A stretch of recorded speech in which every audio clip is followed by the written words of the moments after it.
Oh my gosh, you look really nice today. Oh, thank you. You kind of look like a deer. Like deer pretty? Actually, no, like a rabbit. Like rabbit pretty. Actually, like a rattlesnake. Rattlesnake pretty. I'm not sure if you're complimenting me anymore. You just need to love yourself, in spite of every single drop of messaging that you receive on the clock app telling you that you probably shouldn't. I feel like there's kind of been this never ever ending conversation online about like conventional attractiveness and pretty privilege. And frankly, I think I would like for it to stop. But it's not that there's anything wrong with the conversation, obviously. I feel like it's usually a really good thing to call things out, systemic oppressions and privileges, and talk through them. It's just that with this specific conversation, I'm not sure where exactly we've landed with it, because I kind of feel like with all the videos that I've watched, I've kind of just come to the conclusion that looksism exists and we're not really doing a ton about it. We kind of all understand, generally speaking, that your looks will impact how you're treated, and it is sick and twisted. And I just kind of feel like I've seen so many TikToks about it, and I just feel like I get it. I promise. Because it just kind of feels like we all acknowledge it exists, but then we all continue to like heavily partake in it. There's so much content that's about glowing up and how to physically upgrade your looks, which is not a bad thing by itself. It's just an interesting juxtaposition to talk about looksism and all the negative impacts that it has, and then like simultaneously heavily perpetrate looksism.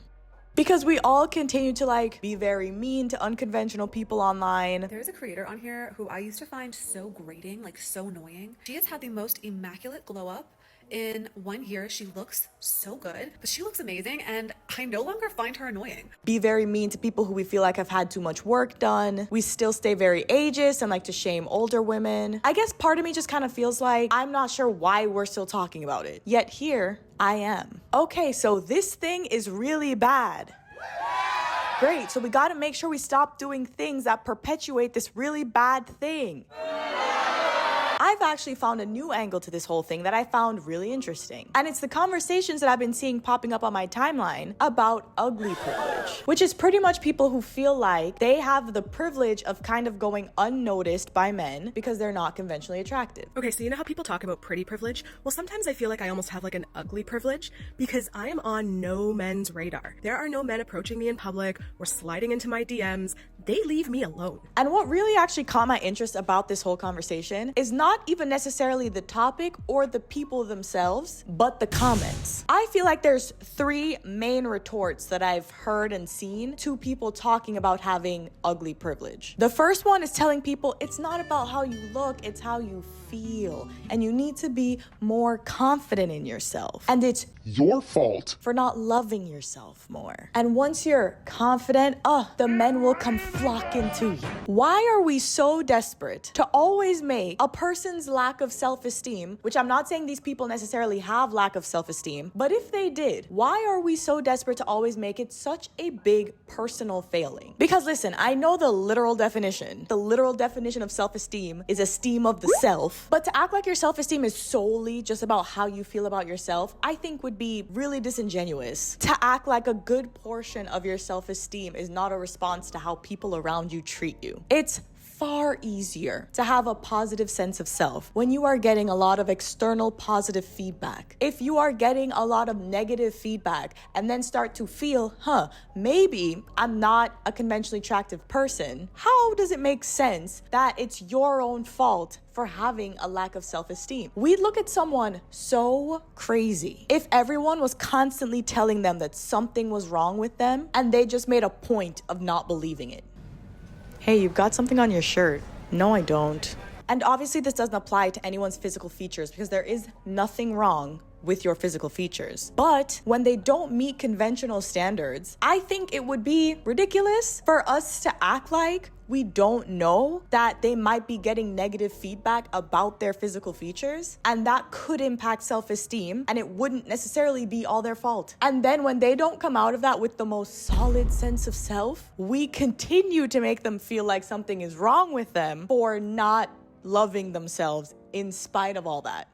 Another, albeit probably well-meaning, response is the second one that I see the most commonly. And that's people saying that you're actually really pretty, I think you're beautiful, and telling them, hey, you don't need to feel that way. There's a lot of people here who actually believe that you're a very beautiful person. And I think these people do mean well, but I think this comment is also kind of useless because I think that it misses the point. And while recently I have been sitting in my video essay bag, I want to sit in my teacher bag, which is quite small, pay teachers more. But I think the reason why people like to make this comment is because sometimes I feel like we don't really have a solid understanding of conventional, attractive, and conventionally attractive. Now, I'm going to explain them the best way that I've understood them, not so much based on like literal definitions of all of these things. Now, I'm not saying this is totally true or correct. What I am saying is that this is my YouTube channel. So the way I see conventional is more so to do with disembodied and depersonalized features that generally when people have them, if we describe them to people without a quantifier of saying they're good or bad, tend to leave people with a positive assessment or rather assumption of how a person looks. But I see convention more so as rules, and the features that fall under conventional are widely accepted ideas of what are good features for a person to have. So for example, if you were to describe someone to like a criminal sketch artist and give them just a list of features to draw without necessarily calling the person good looking, handsome, using pretty, any kind of quantifying words, but they would probably draw them as a kind of attractive person, they're probably conventional. Which, side note, are those still a thing?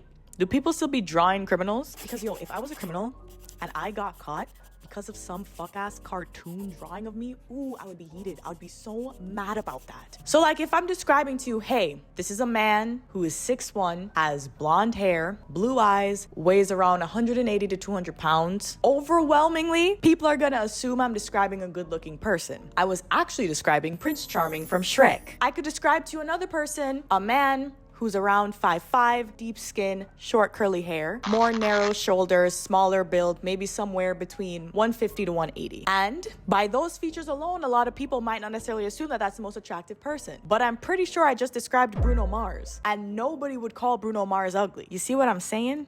Which then gets into the realm of attractive and why people who aren't necessarily conventional can still be very good looking to a lot of people. That is a lot more subjective. That boils down to people's personal tastes and preferences a lot more. There's no rules to attractiveness. And then conventional beauty is when the two intersect. But I think the part that the "you're actually very pretty" comments miss is the weight that the conventional part can really carry for people. I've seen people who say they benefit from ugly privilege also say that they literally do not consider themselves ugly. It's about not following the rules of convention.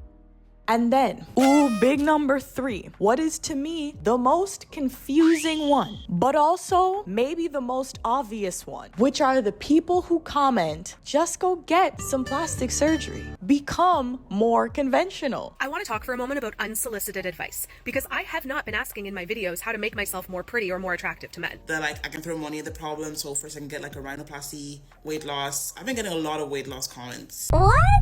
That is crazy. So bold and so crazy to say. Just go lose the weight. Go get your hair done. Go get your eyebrows done. Go get some new titties. And this is why the universe be trying to keep me broke, because it knows as soon as I get that bag, I'm taking it straight to Turkey. And this one feels the craziest to me because I don't think a single person that I saw making these videos ever mentioned wanting to become more conventional. But the fact that you can hear somebody saying, I'm working on loving myself as is, and your response is don't, is crazy work.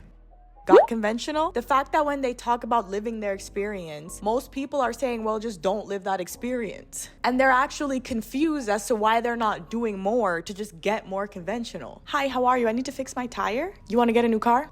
I want to fix my tire. You want to get a new car. You want to get a new car. What is the point of us having these conversations? What are we doing here? Because I thought that the entire point, again, of these conversations is to bring to the forefront of our minds that a lot of people have this unconscious draw to treat people who they find attractive better. And once we are made aware of this unconscious thing we do, it can become conscious for us to not do it. But instead, we've become conscious of the fact that we do it and said, you know what? Now everyone needs to adhere to it, so that we all just continue to unconsciously treat each other better and worse dependent on how we look. These conversations might have actually exasperated the problem. It might have made everybody worse. I saw how y'all were talking about those Love Island girls. When people try too hard to adhere to the beauty standard, y'all get pretty mean on them too.